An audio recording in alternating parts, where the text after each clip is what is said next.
Assalamualaikum warahmatullahi wabarakatuh. Perkenalkan, nama saya Davalingga Baramudia dengan NIM G002410, berasal dari kelompok B5. Di sini saya akan menjelaskan mengenai anatomi blok 1-2 yang membahas tentang sistem muskuloskeletal. Nah, di sini kita memiliki suatu kasus mengenai bagian dari vertebra atau tulang punggung. Nah, di sini disebutkan bahwa seorang wanita merasa nyeri pada punggung.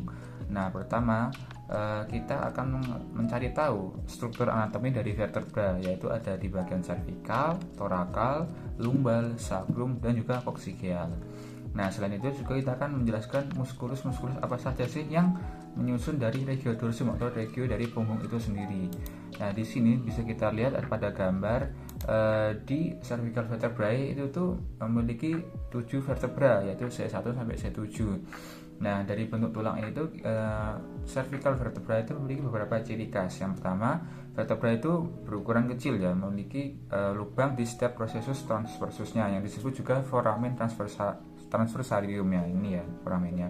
Ini itu memungkinkan arteri vertebralis melewati area ini menuju otak.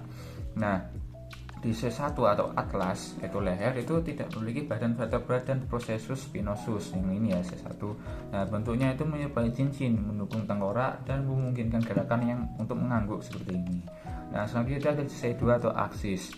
Nah, di C2 atau aksis ini tuh memiliki struktur khusus yang disebut dens atau odontoid proses ini ya, yang menonjol ke atas dan melekat pada atas, memungkinkan gerakan rotasi kepala.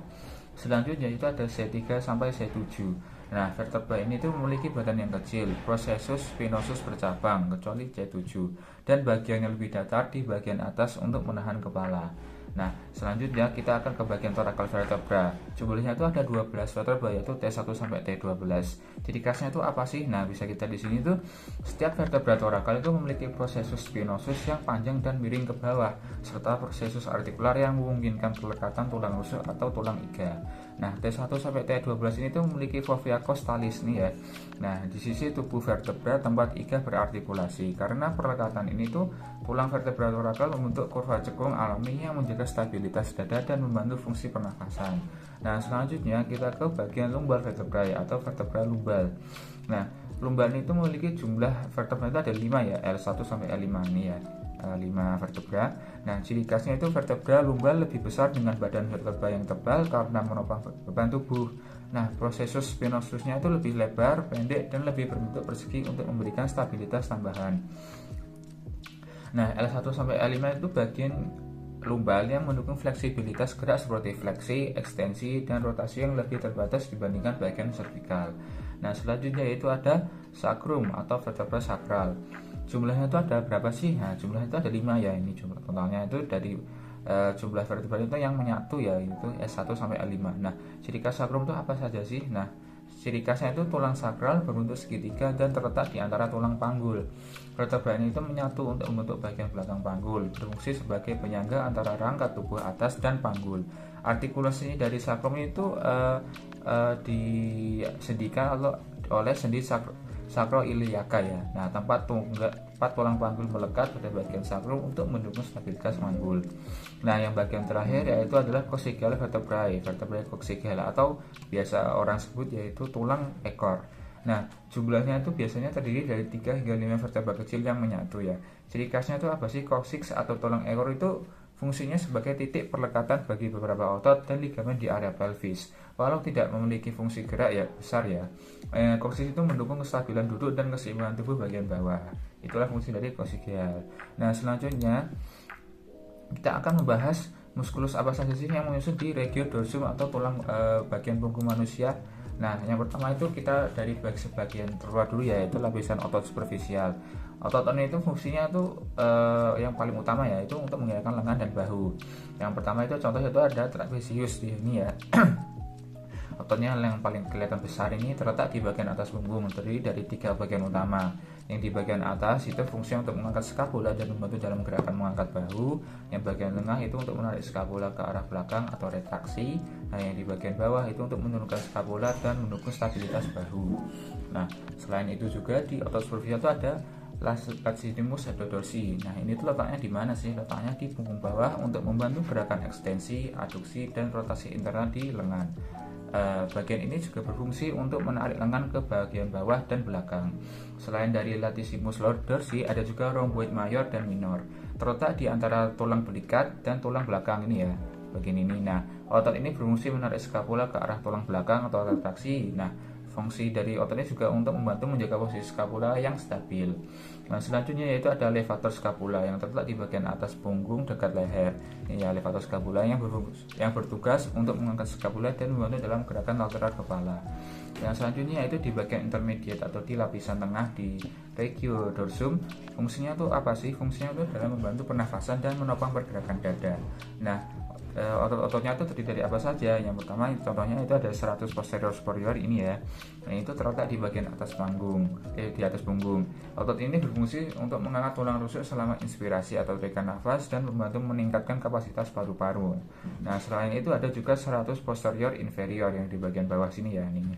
Nah, itu terletak di bagian bawah punggung, membantu menurunkan tulang rusuk selama pernafasan keluar atau eksalasi dan menjaga posisi stabil punggung bawah saat membungkuk. Nah, setelah dari bagian dari lapisan tengah, kita akan masuk ke bagian otot dalam, yaitu deep back muscle. Otot-otot ini tuh berperan dalam menjaga postur tubuh, stabilitas, dan pergerakan tulang belakang. Nah, di bagian deep back muscle ini tuh ada beberapa otot-otot ya. Yang pertama contohnya itu ada erector spinae bagian sini yang terdiri dari 3 bagian utama yang berjalan sepanjang punggung. Nah, erector spinae itu terdiri dari beberapa otot. Yang pertama ada iliocostalis yang terdapat pada sisi luar.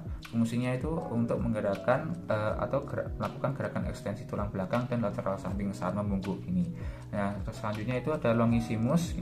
Nah, letaknya itu ada berada di tengah untuk memberikan kekuatan ekstensi, rotasi, dan lateral tulang belakang ya. Nah, selanjutnya itu ada spinalis. Spinalis ini itu terletak pada paling dekat dengan tulang belakang ya, mendukung ekstensi tulang belakang untuk menjaga postur tegak. Nah, selain dari erector spinae, kita juga ada transversus spinalis. Nah, kelompok otot ini tuh bagian dari otot dalam yang lebih kecil ya, yang berfungsi untuk menstabilkan dan memutar tulang belakang. Nah, dari kelompok otot itu ada apa saja sih? Yang pertama itu ada multifidus yang membantu menjaga postur dan stabilitas tulang belakang dengan mengontrol gerakan kecil antar vertebra di sini ya. Nah, selain dari multifidus ada juga dari rotaroes, yaitu untuk mengatur gerakan rotasi ringan dan stabilitas antara vertebra. Selain itu juga di transversus spinalis itu ada semispinalis yang berfungsi untuk dalam ekstensi dan juga rotasi tulang belakang. Nah, selanjutnya itu kita ke bagian otot dalam selain dari erector spinae, transversus spinalis ada juga quadratus lumborum. Ini ya, quadratus lumborum. Nah, quadratus lumborum itu terletak di punggung bagian bawah dan bertanggung jawab atas gerakan lateral tulang belakang serta membantu menjaga postur saat berdiri atau duduk dalam waktu lama. Seperti yang bisa kita lihat di sini, ada beberapa muskulus dari muskulus ini bagian di regio dorsum. Sekian yang dapat saya sampaikan. Dapat kita simpulkan bahwa bagian dari anatomi regio di dorsum yaitu tulang belakang dan juga musculus dorsum itu sangat berkaitan erat dengan fungsinya sebagai otot stabilitas maupun dari postur tubuh itu sendiri, sehingga hubungan dari antara kedua itu tuh sangatlah erat dan juga sangatlah kinesiologi dalam anatomi tubuh manusia. Sekian yang dapat saya sampaikan. Terima kasih. Wassalamualaikum warahmatullahi wabarakatuh.